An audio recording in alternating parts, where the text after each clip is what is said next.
Friends, பார்த்தீங்கன்னா நம்ம ஒரு வயல் பக்கத்தில் எறும்பு எவ்வளவு எறும்பு இருக்கு பாருங்க. இந்த எறும்பு மாதிரி நுண்ணுயிர்கள் கிட்ட மண்ணை வளமாக்குற சக்தி நிறையாங்க. சரிங்களா? மொத்தம் 12,000 வகையான எறும்பு நம்ம நாட்டில் இருக்கு. இதில் நம்ம தமிழ் முன்னோர்கள் இந்த உழவாண்மையில் எப்படி இந்த எறும்புகளோட இணக்கமாக செஞ்சு அதோட சிறப்புகளை வந்து பயன்படுத்தியிருக்காங்கங்கிறத பார்ப்போம். ரெண்டு விஷயம் பார்ப்போம். ஒன்று வந்து பார்த்தீங்கன்னா, எறும்புகளுக்கு வந்து பார்த்தீங்கன்னா அவங்க தன்னோட நிலத்துல வெள்ளைப்பாகு சக்கரைப்பாகு கலந்த தண்ணியை தெளிப்பாங்க எறும்புகளை வர வைக்கிறது.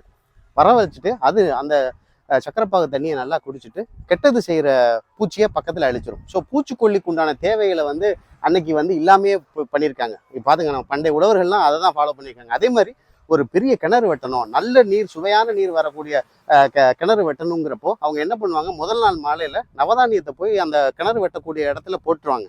அன்னைக்கு அடுத்த நாள் காலையில் வந்து அதில் வந்து புற்று சேகரித்து இந்த நவதானியங்களை எறும்புகள் சேர்த்து வச்சிருக்கு அப்படின்னா என்ன அர்த்தம்னா அது சுவையான தண்ணி அங்கே இருக்குது, அங்கே கிணறு வெட்ட ஆரம்பிச்சிருவாங்க. அது இல்லாமல் அந்த எறும்புகள்லாம் நவதானியங்களை எந்த இடத்துல கொண்டு போய் புற்று சேர்த்து அங்கே வச்சிருக்கோ அந்த இடத்துல கிணறு வெட்டுவாங்க. அந்த அளவுக்கு நுண்ணுயிராக அவங்க அவங்க நுண்ணறிவு எறும்புகள்கிட்ட இருந்திருக்கு. அந்த எறும்புகிட்ட இருந்து உழவர்கள் நிறைய கற்றுட்டு இருக்காங்க. உழவாண்மையிலையும் எறும்புகளோட தன்மையை ஏற்படுத்தியிருக்காங்க. க்ளோஸ் பண்ணு.